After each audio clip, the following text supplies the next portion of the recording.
नमस्कार।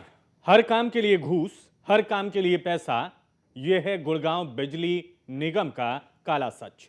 आज इसी कड़वे सच से हम आपको रूबरू करवाएंगे। मैं हूं मनीष मासूम।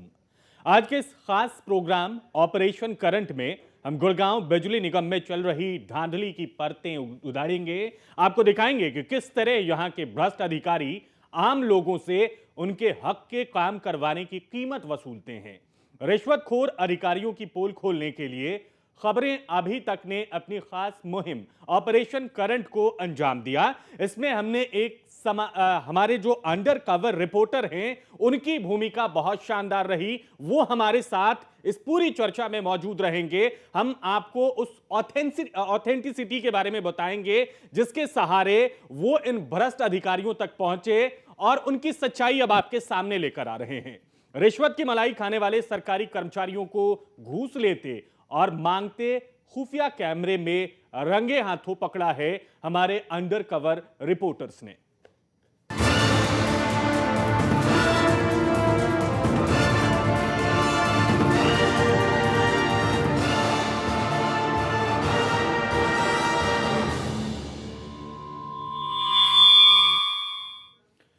हरियाणा बिजली निगम का यह काला सच अब से महज चंद मिनटों बाद आपके सामने होगा।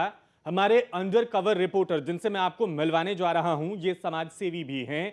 समाज में क्या बुराइयां हैं उस पे इनकी पैनी निगाह होती है और इन्होंने बड़ी मुश्किल से इस पूरे ऑपरेशन को अंजाम दिया है ताकि आप सबको परेशानी से निजात मिल सके। हमारे साथ वो दोनों मौजूद हैं स्टूडियो में। आप दोनों का बहुत स्वागत है। और हमारे साथ इस पूरी चर्चा में हमारे editor in chief Umesh Joshi ji भी मौजूद हैं। उमेश जी, आपका भी बहुत स्वागत है।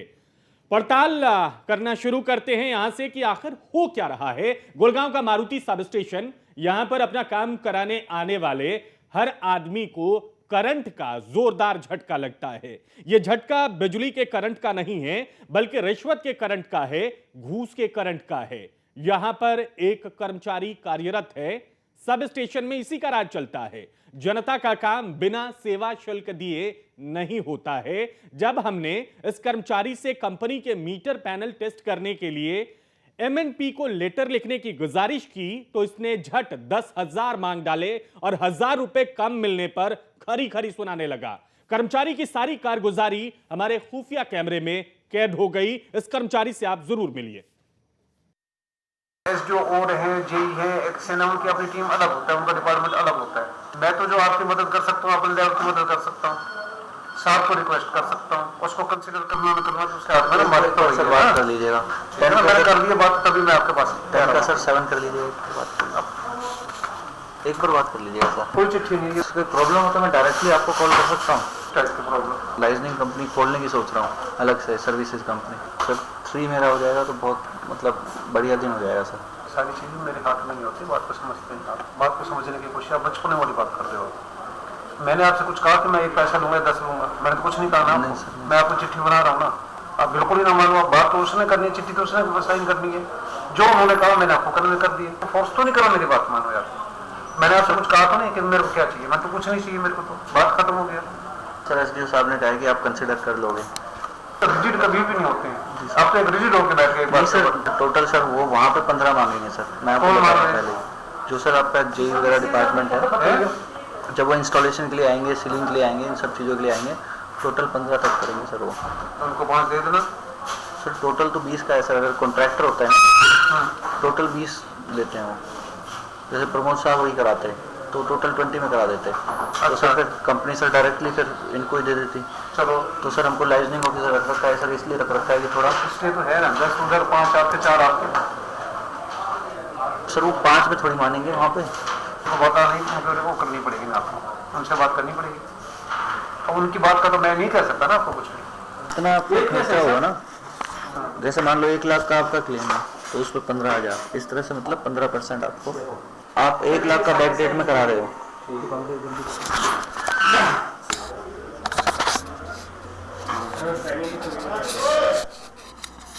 1,000 कम कर दूं? नहीं, बिल्कुल नहीं। बाकी सर आपके पास मेरा नंबर है, मेडिक्लेम कराना हो तो सर बता देना। मैं सारे काम करवा लूँगा तेरे से, और जवान से नहीं करते। 100-500 में सर आपका तो कुछ नहीं जाएगा। मेरे को कुछ नहीं मिलेगा। सर इनसे जान पहचान करा सकते हो आप अजय माखन जी से? सभी से करवा सकते हैं।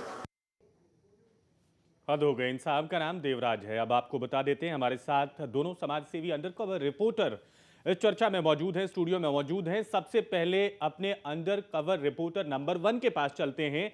सर, आपसे जानना चाहेंगे कि किस तरीके से आपने इस पूरे ऑपरेशन को अंजाम दिया, क्या सोचा आपने, कैसे पहुंचे आप, क्या बातचीत हुई और फिर ये सारी चीजें हमारे सामने आई?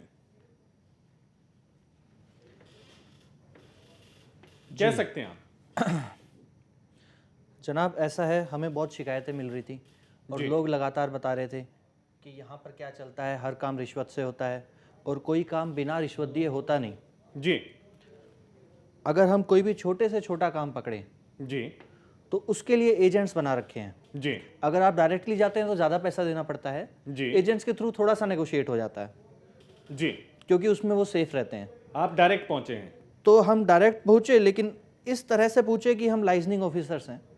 जी हमने बताया कि हम लाइजनिंग ऑफिसर्स हैं तो वो हमसे थोड़े खुले, जी अदरवाइज तो वो थोड़ा चौकन्ना हो जाते हैं अगर कोई भी बंदा डायरेक्टली पहुंचता है तो। जी वहाँ पे उन्होंने अपने एजेंट्स बना रखे हैं, बिचौलिए बना रखे हैं जिनसे वो नॉर्मली डील करते हैं। जी वही रिश्वत लेते हैं और उनको पकड़ाते हैं। उनका कट होता है, इनका कट होता है। जी तो शुरुआत में हमने यही सोचा कि हम लाइजनिंग ऑफिसर बन के जाएं जी और किसी कंपनी को रिप्रेजेंट करें, जी एक काम करवाने जाएं। हमें महसूस हुआ कि हमारी चाल कामयाब हुई और हम जी। अंदर तक पहुंचे, इनसे मिल पाए। और जैसा आप देखेंगे बार बार वीडियो में हम लाइजनिंग ऑफिसर की तरह बात कर रहे हैं। जी बिल्कुल। अंडर कवर रिपोर्टर नंबर 2 के पास चलते हैं। सर, आप क्या बताएंगे? आप भी इनके साथ थे। ऐसा है कि इन सरकारी अधिकारियों को टैक्स पेयर का पैसा मिलता है। जी इनको जो वेतन मिलता है, जो सरकारी ऑफिस है, जी हर चीज़ टैक्स पेयर के पैसे से इनको तनख्वाह मिल रही है, जी। वेतन मिल रहा है। और वही टैक्स पेयर जब इनके पास अपना काम करवाने के लिए पहुंचता है और जी। ये लोग कैसे पैसे लेके उनका काम करते हैं, बगैर पैसे लिए उनका कोई काम नहीं ये करते। जी और इन लोगों को तो जेल में जाना चाहिए जो पैसे लेके ये काम कर रहे हैं। इनको इन सरकारी ऑफिसों में ये बैठने के लायक नहीं है। जी मेरे को याद है कि 28 दिसंबर को अरविंद केजरीवाल ने जी रामलीला ग्राउंड से ये अनाउंस किया था कि अगर आपसे कोई भी रिश्वत मांगे आप उससे सेटिंग करो और अगर आपका उसके बाद काम नहीं होता मैं आपके पीछे हूं। एक जी। चीफ मिनिस्टर ये कह रहा है कि अगर आप स्टिंग करोगे तो मैं आपके पीछे हूं। तो मैं भी ये कहना चाहता हूं कि हुड्डा जी को भी सामने आना चाहिए कि इस स्टिंग के लिए उनको अधिकारियों को जेल भेजें अरे और वो साहब, हमारी मदद के लिए थोड़ा सा सामने। ये सियासी बात हो रही है। अगर अरविंद केजरीवाल को वाकई में इस मुहिम को जारी रखना था तो उन्हें सीएम की कुर्सी छोड़नी ही नहीं चाहिए थी। आपको हुड्डा से समर्थन मिले, इसकी पुरजोर सिफारिश हम करते हैं। साथ के साथ ये जानना चाहते हैं कि जिस काम को करवाने के एवज में आप पैसे दे रहे थे वो काम कौन सा था, ये भी आप बता देते। सिर्फ एक मीटर पैनल को टेस्ट करवाने के लिए चिट्ठी लिखवानी थी। जी वो चिट्ठी इन्होंने M&P ऑफिस में भेजनी थी जी किसी इंडस्ट्री के लिए, जी जिसके लिए इन्होंने 8,000 रुपए की रिश्वत ली। जी एक लेटर लिखने के लिए अगर 8,000 की रिश्वत ये लेंगे, जी हर काम की रिश्वत है, फाइल बिल्कुल। निकलवाने की रिश्वत है, लेटर लिखने की रिश्वत है।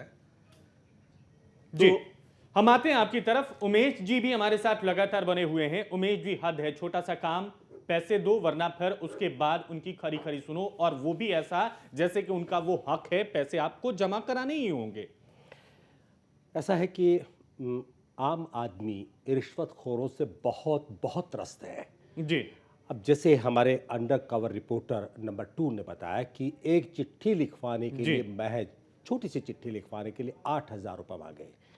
गरीब आदमी 8,000 रुपये कहाँ से देगा? या मान लो कोई अपना कारोबार भी कर रहा है जी और हैंड टू माउथ, मतलब जितना खर्चा होता है उतना वो मुश्किल से कमा पाता है, वो इस तरह के खर्चे पैसे कैसे पूरे करेगा? जी तो हमारे तो मैनेजमेंट का, टीवी चैनल के मैनेजमेंट का एकमात्र मोटो है कि प्रशासन साफ सुथरा होना चाहिए, भ्रष्टाचारियों को ख़त्म किया जाना चाहिए, भ्रष्टाचार को ख़त्म किया जाना चाहिए, भ्रष्टाचारियों के खिलाफ कड़ी कार्रवाई की जानी चाहिए, उन पर शिकंजा कसा जाना चाहिए। तो जब तक हम इस तरह की मुहिम नहीं चलाएंगे, लगातार मुहिम नहीं चलाएंगे, तब तक भ्रष्टाचार पर रोक नहीं लगेगी। और ये हम लोगों ने एक तरह से संकल्प किया है कि हम अपने चैनल के माध्यम से भ्रष्टाचार के खिलाफ लगातार मुहिम चलाएंगे। हमारे और भी रिपोर्टर्स को हमने इस काम में लगाया हुआ है, अलग अलग विभागों में वो स्टिंग ऑपरेशंस कर रहे हैं और अब लगातार उन पर हमारी निगरानी रहेगी। नंबर एक। दूसरी बात ये कि कल से हमने जैसे ये प्रोमो चलाया, आप सोच भी नहीं सकते कि कितने लोगों के हमारे पास फ़ोन आ रहे थे, प्रेशराइज किया जा रहा था कि आप इनका नाम हटा दीजिए, इनका नाम हटा दीजिए।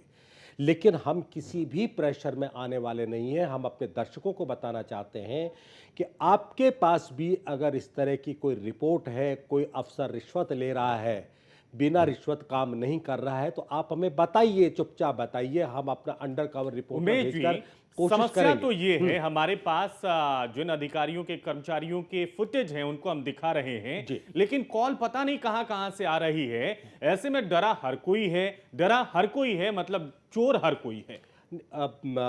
संख्या बहुत ज्यादा है। मैं बता रहा हूं कि मंत्रियों तक के फोन आए हमारे पास, पता नहीं कहां कहां से फोन आए। अब यहां खुलासा करना उचित नहीं होगा, बिल्कुल। लेकिन ताज्जुब यह है कि किसी भी व्यक्ति ने फोन करके ये नहीं कहा कि इनको छोड़ना नहीं है, इनका जो ऑपरेशन है वो जरूर आप दिखाएंगे।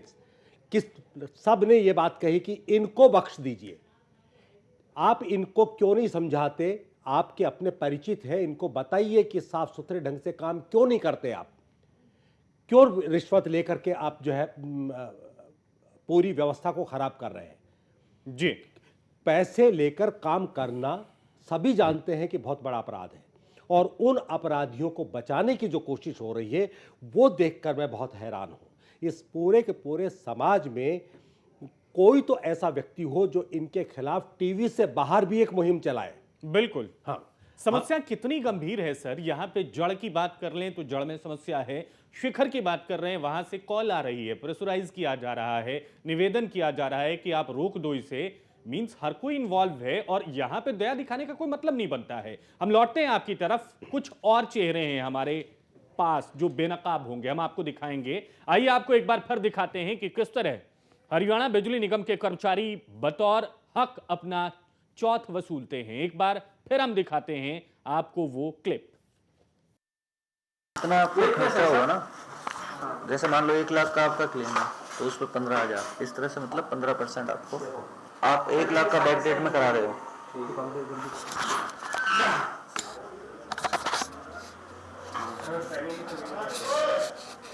सर 1,000 कम कर दूं? नहीं, बिल्कुल नहीं। बाकी सर आपके पास मेरा नंबर है, मेडिक्लेम कराना हो तो सर बता देना। मैं सारे काम करवा दूंगा तेरे से, और जवान से नहीं करते। 100-500 में सर आपका तो कुछ नहीं जाएगा। मेरे को कुछ नहीं मिलेगा। सर इनसे जान पहचान करा सकते हो आप अजय माखन जी से? सभी से करवा सकते हैं। उमेश जी, सिस्टम इतना सड़ा हुआ है कि अगर कोई सही बंदा है, सही कर्मचारी है, वो तो सरवाइव ही नहीं कर पाएगा, क्योंकि जब हमें कॉल की जा सकती है कि आप इसे मत चलाइए, तो कोई वहां पे आवाज उठाए तो उसको बहुत सारे खतरे दिखाई पड़ रहे होंगे। उसकी नौकरी खा सकते हैं, उसको चोट पहुंचा सकते हैं, उसको भगा सकते हैं, उसके सामने तमाम परेशानियां खड़ी कर सकते हैं। क्या करे वो? मैंने बहुत साल पहले एक लघु कथा पढ़ी थी जी। उस लघु कथा में ये था कि एक व्यक्ति रिश्वत लेते हुए पकड़ा गया। कुछ दिनों बाद खबर मिली कि रिश्वत देकर छूट गया।